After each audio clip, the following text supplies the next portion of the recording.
Hello বন্ধুরা, শুভ দুপুর সকলকে জানাই। দেখো, আজকে আমি একটা পাকা কলা দিয়ে রেসিপি বানাচ্ছি, সেটাই তোমাদের সাথে শেয়ার করতে চলে আসলাম।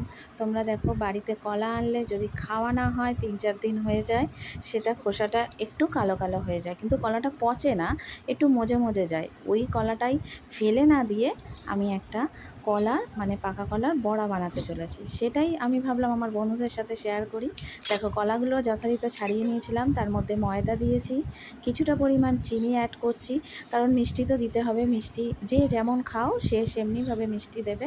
দিয়ে ভালো করে মাখতে হবে, আর তার সাথে দিতে হবে একটু সুজি অ্যাড করতে হবে, অথবা চালের গুঁড়ো।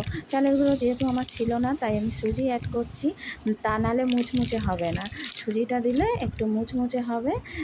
এবার এটাকে ভালো করে মাখতে হবে, ময়দা, চিনি আর সুজি দিয়ে কলাটাকে ভালো করে মেখে কিছুক্ষণের জন্য রেস্টে রাখতে হবে, যাতে চিনিটা গলে যায়, তার জন্য রেখে দিতে হবে। তারপর কড়াইতে আমি যেই তেল খাও, সাদা তেল, আমি দিলাম সানফ্লাওয়ার অয়েল।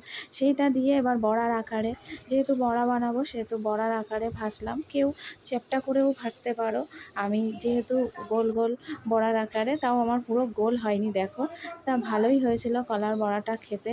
তোমরা যারা খেয়েছো তারা তো জানোই কেমন খেতে, যারা খাওনি একবার ট্রাই করে দেখতে পারো বাড়িতে, বা তেল পচে না যাওয়া কলাগুলো।